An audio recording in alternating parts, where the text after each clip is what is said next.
Well, good morning or good afternoon where you're located. I'm Cassandra, And I'm Miranda. and we're very happy to have you as a participant in our webinar on how to have an effective impact on student learning in arts education. So we're going to cover several standards, quality standards to help you to be more successful and more effective as an educator in the arts. So we will cover each standard. And so first we have standard 1. Teachers understand every lesson they teach must include standards. And the purpose of the standards is to identify what is important for students to know and do.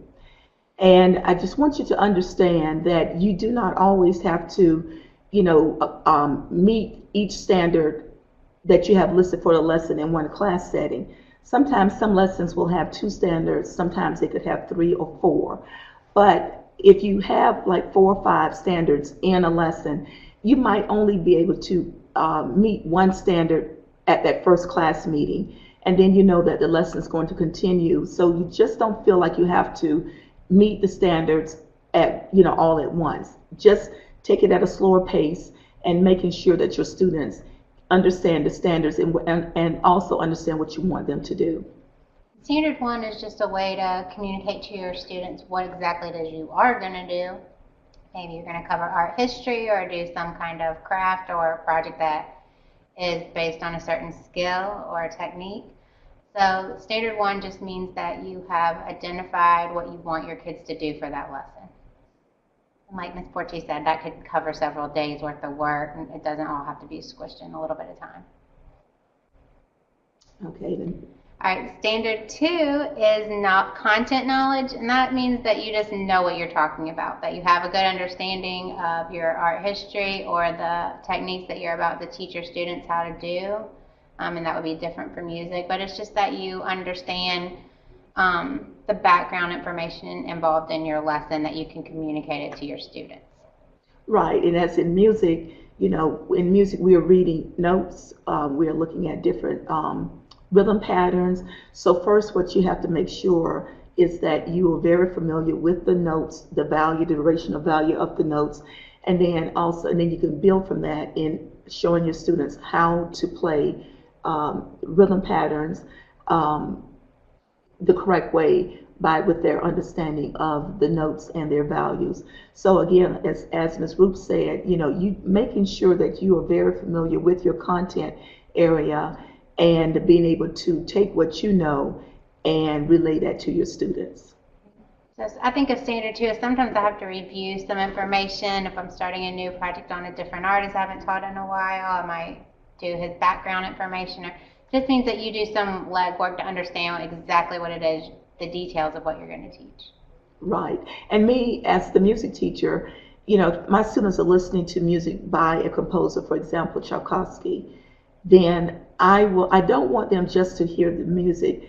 I will do the research and help them to understand the composer better with them having some background information on his life, maybe what led to him to write this music. It could have been something that happened, an incident that happened in his life that led him to write this music, and that way I feel that my students have a greater appreciation and understanding of the composer and the music that they wrote. Yeah, I'm sure your lessons are much more interesting because of that.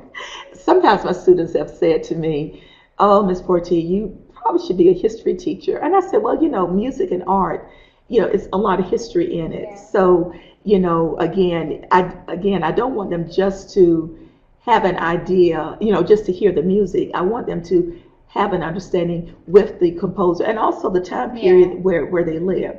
Because music and art, we intermingle a lot. And so at the time, like in the Romantic period, there are composers that wrote music for that time period, but then also in art, there were artists who were very influential during that particular time period. So standard 2 is just to know what you're teaching and have a good handle on it. Right. Okay, with standard 3, teachers must provide a safe, inclusive learning environment for a student population with diversity. And the teacher must be the role model for students, ensuring respect towards all students.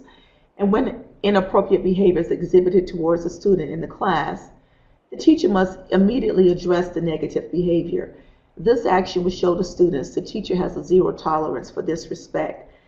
We are living, in the district where Miranda and I teach, the diversity in the population is growing. So we're getting students from around the world. It's not like what it was when I was in school. And we see a diversified student population.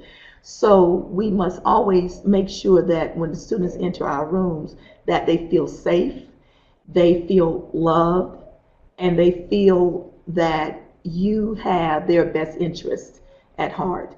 And, with me as an educator, my students know I do not tolerate them to be disrespectful to other students. I set this rule on the first day. It's important to help make your year a lot easier, is that you establish this foundation on the first day of school.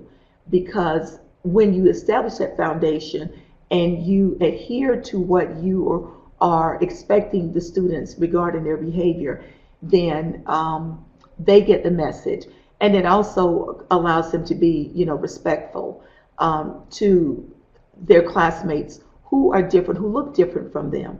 So this is very, very important. I can't stress it enough how that you must set this foundation on the first day of school, that everybody is respected, everybody is valued, and everybody is loved. And our concept here at Bethel-Hanberry, that we are a family, and family members look out for one another. All right, I think this standard is important because it kind of deals with your classroom community. That is how your kids feel when they walk in the door.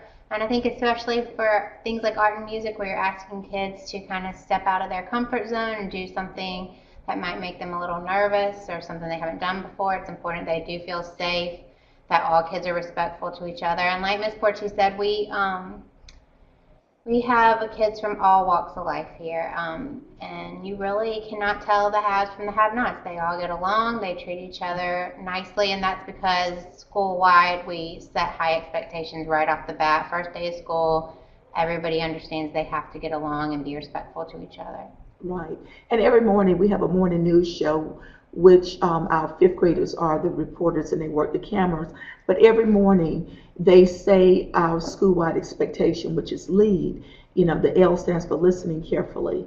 The E stands for engaging in safety. And the A, acting responsibly. And D, demonstrating respect. So it's not only, they're not only expectations within our classroom, there are school-wide expectations, as well. And, when a new student comes in during the middle of the year, I do whatever I can to make them feel welcome. And I'm always interested in knowing a little bit about them. So these are ways that you can do, things that you can do to make sure that your classroom is inviting. I think a good classroom environment that's colorful and inspiring is important too. So having examples up on the wall and in my case lots of artwork just helps make it feel more inviting and safe too, just for everyone, new and old, that they come in the art room, it feels like an art room. Right. And also another point I would like to make is that diversity does not have to be with ethnicity only. We have children with a wide range at our school who are coming from poverty up to the children who come from affluent families. But again, at our school, as Ms. Roop said, you can't tell the difference because the children get along. They look out for one another. They are there to help each other. And so, you also understand that, there are children who are coming from homes that there's not a lot in the home due to the financial, the socioeconomic status of their families. But we do what we can to make sure that our students are treated with respect. Yeah, and the teacher is the role model for that. You have to set that up, that you show respect to them, you treat the kids respectfully, and that goes for everyone across the board. Right. Okay, so for standard 4, teachers create an environment that encourages learning, including teamwork or partner work.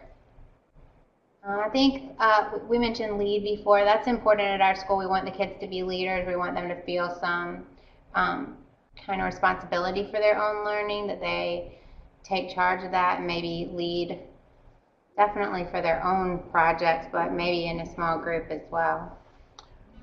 Right. And sometimes in your classroom, you might have whole class instruction, but then there are times that where you want them to break down into groups, and that's a more intimate setting where they can work and collaborate with each other, because we always have to remember that the children we are working with, we're preparing them for the 21st century workplace.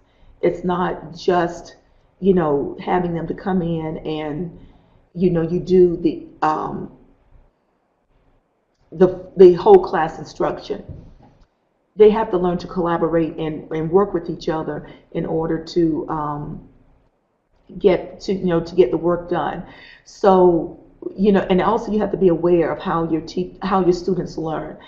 We have IEPs or 501 plans for some students. So for those students, we are given with the teachers that the students, every teacher that this student has, there are guidelines that we follow in making sure, one, maybe a student has to sit at the front of the room because they are less distracted, or you give them a short amount of work to do. It's not as much as some of the other students. So you have to be very familiar with your students and knowing how they learn and apply the appropriate academic, emotional, intellectual, and social development for them, because we understand that all of our children are not at the same level. So you're making sure that your lesson meets the students' learning needs. Mm-hmm. I guess you're bringing differentiation into that maybe too, that all your lessons are appropriate for everyone, and that you might be able to break them down into different skill-based groups, possibly based on ability. Right. We're going to talk about technology too. Yes. We are trying to prepare our students for the 21st century, or their jobs will be, I guess, still. Anyway, we want them to be able to use technology. We do have laptops for our students in 3rd through 5th grade. Each child has their own district provided laptop, so that's nice. You can tap into that. And sometimes what I will do is, if I'm doing a lesson, maybe a song from a particular country, then we do the lesson, we do everything musically for that lesson. But then if I want for the students, I'll share some information with them about that country. But then for them to be more involved and take more of an active role, I'll have them to I'll tell them, okay, next time I'm going to send an email to your teacher for you all to bring your Chromebooks the next time you come. And then when they come, then I talk about what I want done in that lesson, and then they are in different groups, and then they're working on a particular area for that particular country, and then they'll get a chance to present what they learned for that particular topic. It could be maybe the foods that are from that country. It could be, maybe holidays, just different topics like that to help them to have a better, understanding of that country. And just pull the technology in and give the kids a chance for more responsibility for their learning too. Right. Because as I said earlier, they have to take a more active role. It can't always be, lecture or that they're sitting and listening. They learn better when they can take an active role in their lesson.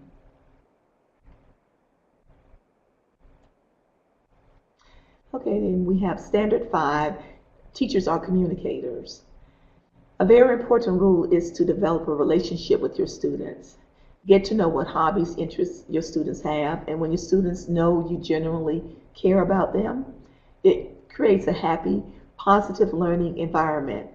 And it also helps to support them when they are involved in activities outside of school. And one thing that I can't stress enough is that building a relationship, that is very, very important. Building that relationship with your students, and you get to know about them a little bit better. Find out what they like, what are their hobbies, what do they like to do outside of school.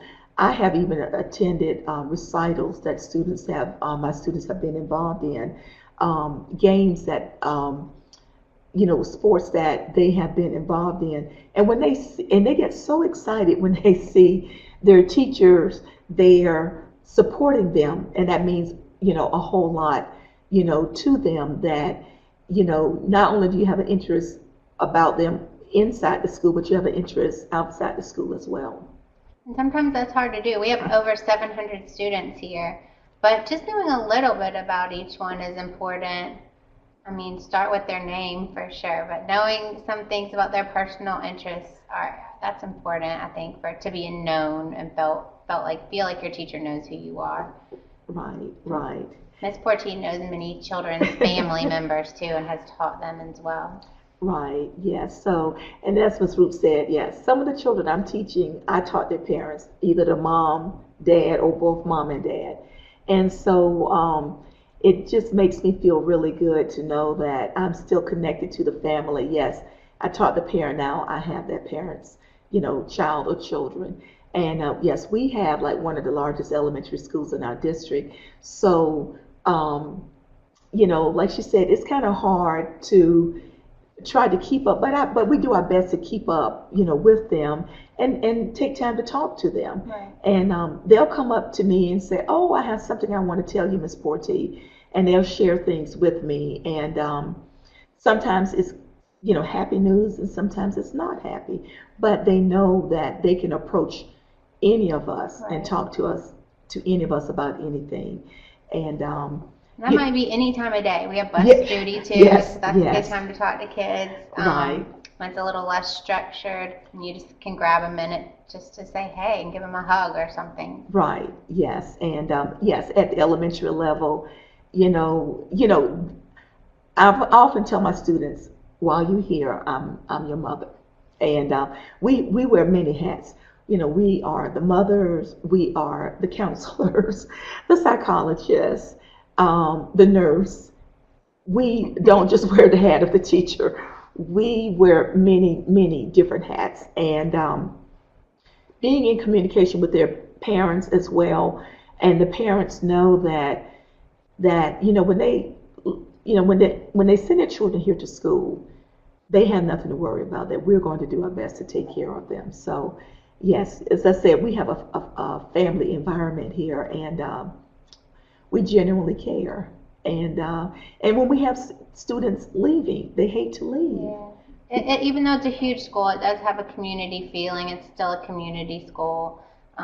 Many kids have had relatives go to this school too, and it does feel like a family. Yes, so they're sad to leave, and we're sad to see them go. But one thing I always tell my students is, I don't care if you spend one day, 1 hour, a month. When you walk through the doors of my classroom with me as your music teacher, you're forever one of my children. So I guess you can say, with me having taught here for some, like 29 years, yeah, we have a lot of children. Yes. A lot of children. So it's important to communicate with all of them. Yes. All right, so standard 6 is that we continually reflect on our practices. And I think that's probably one of the most important ones so far. It's kind of easy to get stuck in a rut after teaching for many years, but it's important to really think about how a lesson went, how you can improve it. Do you ever videotape yourself? I think videotaping is important too, because you don't always notice the way you're speaking to kids, or how many things you did say or did not say, something you may have left out of a lesson that caused an issue. But yeah, it's important to always think about the highlights and the positive parts of a lesson, or how well it went, and then try to decide what you can do to work on other parts of the lesson that may have not have been successful. Right, and also making sure that, when you're calling on students to respond to a question, you don't always call on the same students. I try to make sure that I I'm very cognizant of the fact that I want to include all of my students, and I don't want to always call on, the same ones, and give the children a chance to, um, make a comment, elaborate, and on what is being taught. And again, like Ms. Roop said, sometimes we kind of want to stay within our own box, but no, you have to step outside the box. You have to step outside of your comfort zone, and because that helps you to grow as a professional. Right. And you have to challenge yourself. You have to challenge yourself and say, this is what I'm going to do.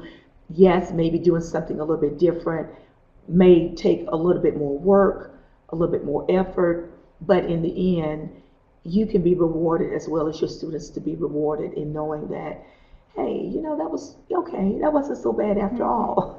Yeah, and I think that's something that's good to teach your students too. Yes. They like to reflect back on artwork, and at the end of the year on all the artwork, which ones really went well, what kids are really good at. Mm-hmm. So that self-reflective quality is a good one for everyone to have. Right.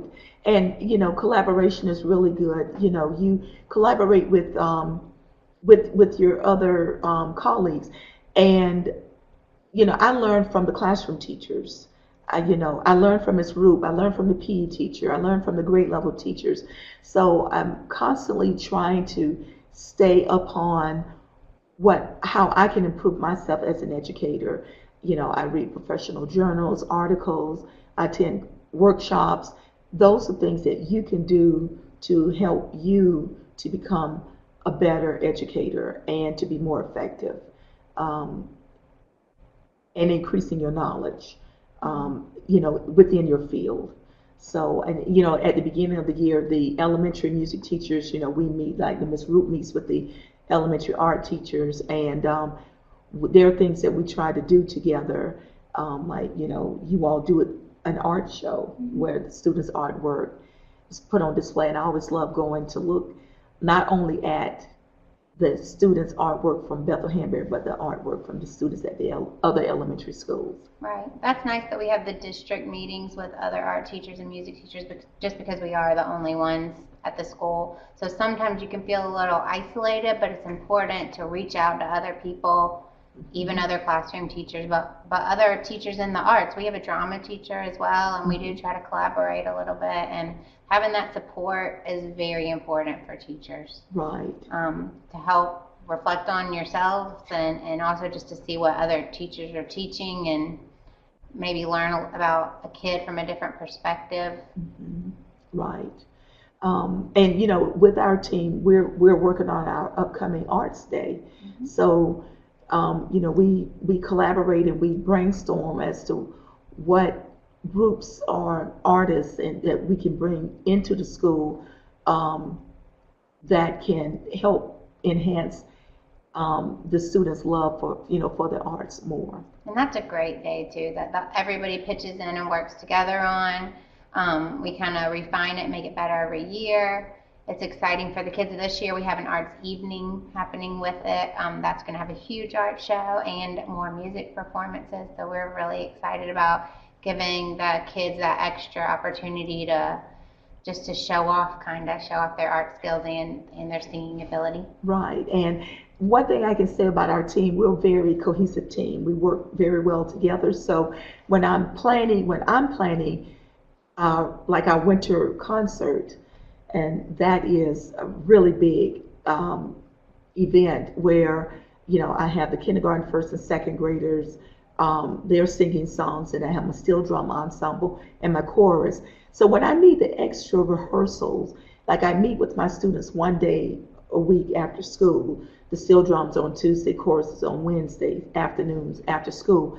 But when I feel like I need a little extra rehearsal, I'll say to my team members, I really need to have the chorus students during their related arts time, just the chorus students to come, and we just get that little extra rehearsal in. And so they have been very supportive and very helpful. We like it. We like to watch. Yes. And say, okay, yeah, we'll be very happy because they're going to lose students out of their classes. So, when I come, when that day comes that I need the extra rehearsal, it's great. and then we come together like the day before the big concert, and we have the kindergartners and first graders and second graders come in, and we go over the songs. So collaboration. Don't be afraid to say that you need help, that you need to, I need your help, I need to do this, and and be there for one another, because I don't mind helping, because I know the day's gonna come that I'm gonna need them to help me. And so if Miss Roop needs a student to come in to kind of finish up something for an art show, no problem. No problem. We work together. And that makes it a lot more fun. It does. It does. And then for Standard 7, teachers are leaders. It is very important that teachers treat all of their students the same and believe every student can learn and contribute to the lesson and conversation. Respect their differences and be mindful children from the same ethnic group may not share the same beliefs. Example, we have Asian children here. So, you have to understand that just because they're Asian does not mean that all Asians have the same beliefs and do things the same way. Countries represented in that. Right. So, you understand that, the Koreans do this is what they believe, the Japanese, this is what they believe, the Chinese, this is what they believe. And so, we're always mindful of that. And, every student should be valued, made to feel important, and know they have the full support of their teachers. So, I want all of my students to feel loved, and there are some students that you may have to pull aside and talk to regarding something, with the behavior or how they treated their classmate. But, I always let my students know that I love them, but I will say to them, I'm not happy with you right now because of the choice or the choices that you made and the decisions that you made in treating your classmate this way.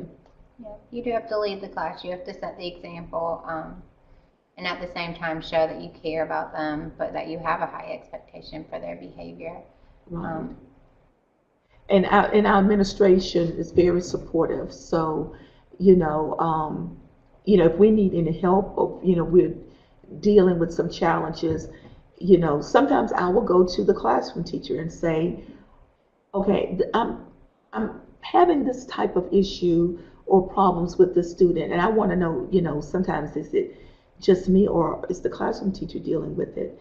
And the classroom teachers, of course, is dealing with some of the same challenges. So, and this is where you come together and you work, together. And when the students know that, okay, my homeroom teacher, I can't get away with it. And then when I'm going to relate arts, whether, art, music, PE, drama, they're going to be on me, then, children feel a sense of security when they know that all of their teachers are standing in the corner supporting them.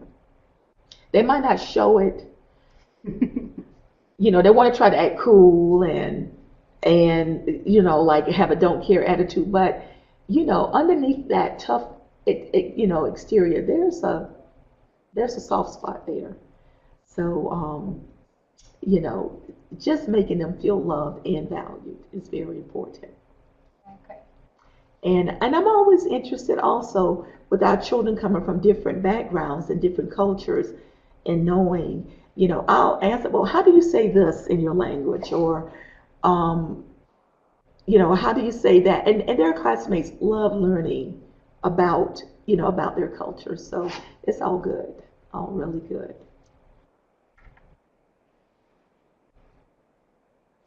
And then we have some closing thoughts here. If your school district does not have standards in place for instruction, you can meet with other arts teachers and create standards for your discipline area: visual arts, music, drama, dance. And also you can go online to search the internet for examples of standards in different locations for your area of discipline. We have state standards, which have just been revised for music and art, and there are also national standards in the United States, and the state standards are kind of based off the national standards. So that does help direct our lessons some. Right, right. So if you're looking for, example of standards, like Ms. Roop said, you can, we live here in South Carolina, so you can look up the South Carolina standards for art, visual arts, music, dance, drama, whatever your area is, and then also looking up the national standards for music and art, and that will help give you, you look to see what's going to fit, for you and work for you in wherever you live and for your area. I think one of the great things about teaching art and music is that you can kind of tailor your lessons to what you're interested in or what your students are expressing interest in. Mm-hmm. Our district doesn't have a pacing guide, which means that we're not directed to teach certain artists or composers throughout the year, that we can make those professional choices ourselves. So that's amazing. That's a lot of leeway within the standards. We just can teach what we would like to teach or what our students may want to want us to teach. I think that's important to have for them to have some kind of input in their learning. Right. And then what you can also do, you can also find out from the grade level teachers what are they teaching in their class, because our lessons can be tailored around with what they're doing. So if they're studying a particular theme, then you say, hey, well, I have music that I can I have music that can go right along. Like I know a few years ago, the fifth graders, when they were studying about the Harlem Renaissance. I love to teach that for art too. Yeah, so I was more than happy to, when the students came to music, to pull in music with musicians, performers from the Harlem Renaissance time. Right, and that makes the learning a lot more memorable to students too, if they hear it from many different teachers and different perspectives. That's a great way to teach too. Right, right. And so, maybe if they're, studying the states, like, in their social studies, I think fourth or fifth grade will study about the study of the United States. Well, there's a song that I have that's about, the 50 states. So that way the students can see that we are connected. That cross collaboration. Right, right, yes. I think it is important to really not be afraid to step out of your comfort zone. Every now and then you're going to need to teach something you haven't taught before, switch your lessons up a little bit, do that self-reflection. And there's areas that we all need to improve on and make sure that we're covering everything. And I like to think of my program too as kindergarten through fifth grade. It does everything. You can't teach everything in a year. It takes a long time for them to cover lots of good art content in elementary school. So it is spread out over those 6 years, and that's a continuum that I continue to build on every single year. We learn some new skills, and that's an important way to think about it. I think that everything cannot happen instantly. Right, right. And just be willing, as Ms. Roop said, to step out of your comfort zone. And, like I said earlier, that it will help you to grow professionally as an educator. And another thing that you can do is to join professional groups. Network with educators because they are valuable resources to help you. Read professional journals, articles to help you stay up to date on the latest trends in education. Here in the United States, we have 50 states, and every state has their own, guidelines, the way that they do things. And so, right here in South Carolina, how things are done in South Carolina are not necessarily done the same way in North Carolina or California. So, stay abreast upon what's happening in education, and attend, workshops, seminars. Those are ways that you can grow as an educator. I've started doing more state stuff lately with the South Carolina Art Education Association, and that's been a lot of fun, just a good way to get to know more art teachers and hear what they do, and that's a good way to kind of broaden your horizons a little bit. Just professional groups are important, and I think that leadership roles are important too, being an advocate for yourself, for art shows, art supplies, programs, after school art shows, stuff like that. You really do have to show off yourself to get principals and other PTO money. Any kind of thing you can do to get your name out there and advocate for your art program is important. Right, right. Because, you know, unfortunately, like, you know, when funding has to be cut in education, usually the first to go is the arts. And you have to be a voice and you know, invite, you know, the superintendent, invite people throughout the community or on the school board to come into your classroom to see how valuable arts is, because, you know, we connect with so many different subjects, and we can add to the other subjects. So, you know, be a voice, be the one to speak up and say, hey, the arts is very important. And rally your colleagues, your friends together where you can make your voice, you know, heard. You know, you can look for grants to help build your classroom with materials and equipment to enhance your lessons. You know, in South Carolina, you know, it's not all school districts are equally the same when it comes to, you know, funding. We have students who live in very rural districts where there's hardly any money available. But what you can do is just get online and look for grants and look for that, you know, for grant money to help build. And I mean, if it's not a whole lot of money at first, it's better than nothing. Right. Better than nothing. And then the next year, look for something else that you can build, you know, build upon. We're fortunate where we work in a district where the resources are abundant. You know, there are always classes that are going on within our district that you can sign up for to go and to increase your knowledge. But even so, we live in a, you know, we work in a district where resources are available. Every school is different. So you find what's going to fit best for your school. And again, you can maybe the teachers in your district, the music teachers, the art teachers, may want to go in together to do a grant. Sometimes the more you have people involved, then you can get more money and to enhance the program at your school. That's still, you have to be the voice. It's going to be you who has to take that on. Look for the grant money.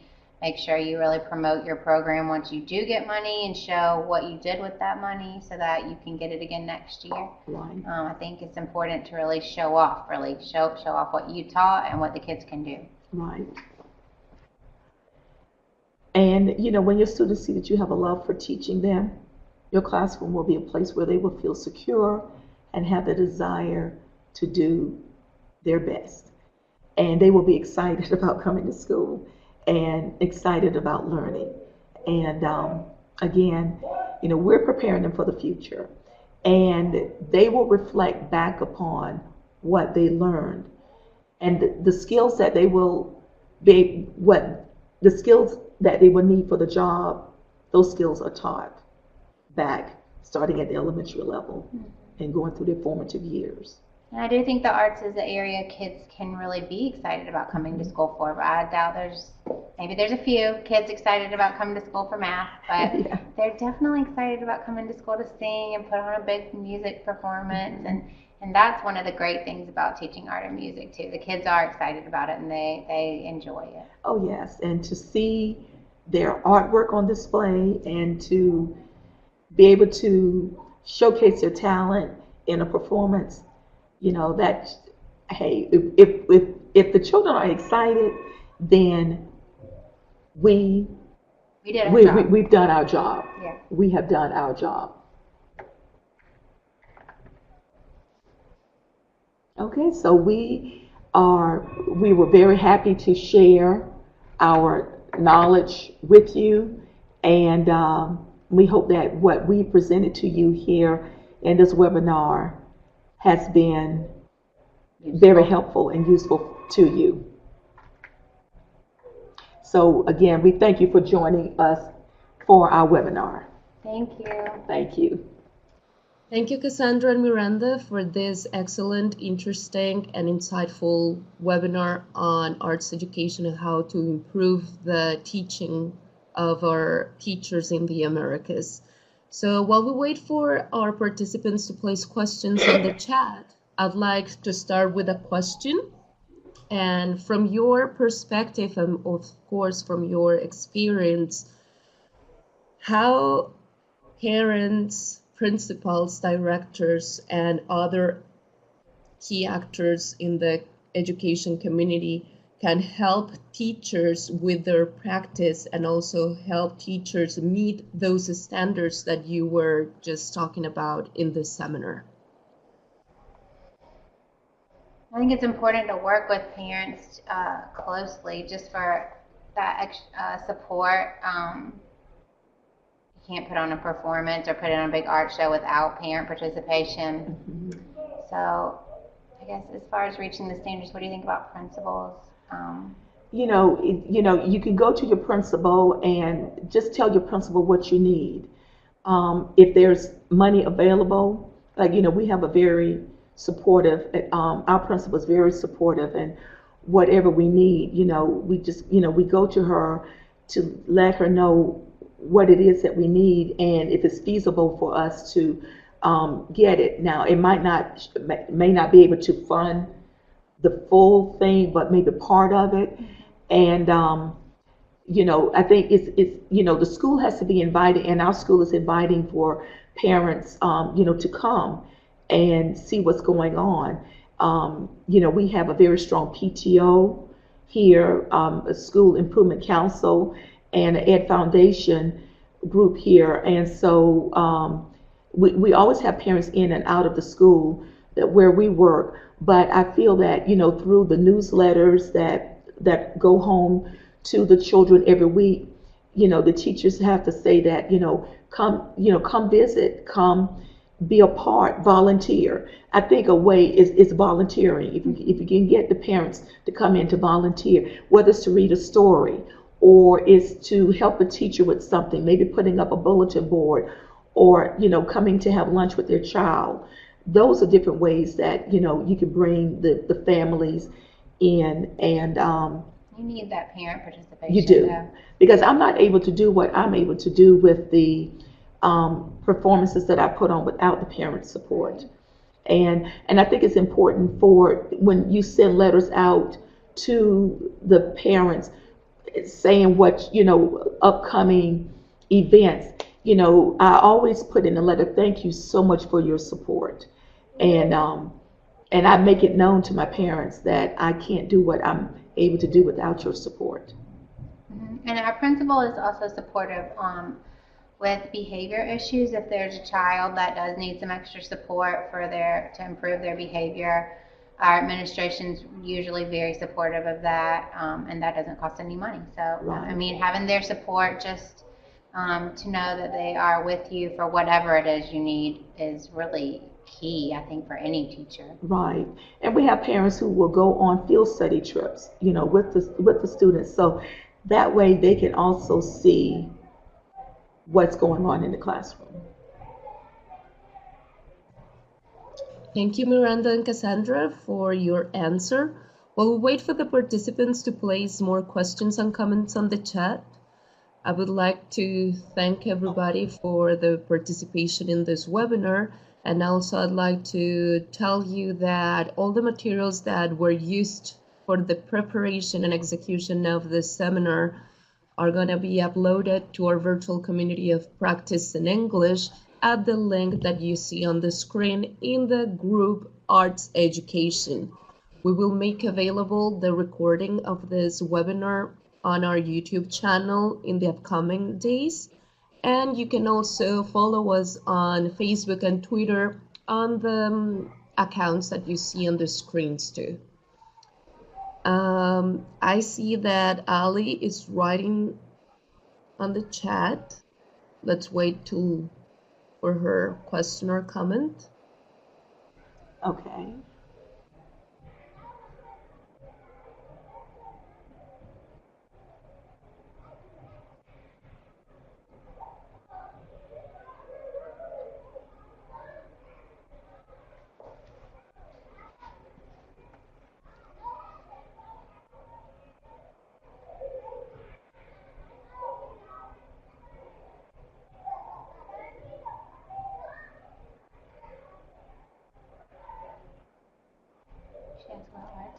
Yes. Arts Day is a really great thing that our school does. It's not required or anything, but something that all the related arts teachers, so PE and drama, and the librarian work with us to make a very extremely inclusive Arts Day. We have puppeteers, we have musicians, there are true visual artists. What else do we have? We have dancers, storytellers. Yeah, it's all types of artists. Right. So it's a fun day for the children. They don't have to go into the classroom and have math or science or ELA that day. It's a day where they get, exposed to different types of performances in arts. And so it's hands-on too. They make a lot of things. Yes, like and since the third graders in South Carolina study South Carolina history, we have a lady, the basket lady, who comes in, and this is a part of the African culture where they make the sweetgrass baskets, and so the children get to make little coasters out of sweetgrass, and they get to take it home, and so that's something that. And she's a professional basket maker too, from Charleston, South Carolina. So they meet real artists who have working art careers. Who it's a wonderful experience for them. I think it's a good way for them to see how really multifaceted art really is. That it covers so many things and could be part of their lives in lots of different ways. Right. And what we try to do on Arts Day is making sure that the children don't see the same thing each year. So if there could be something, a group, or an art group or performance group for certain, like maybe for the lower grade levels, so that these people are only for the lower grade levels. So the children won't see them like in the upper when they get to third, fourth, or fifth.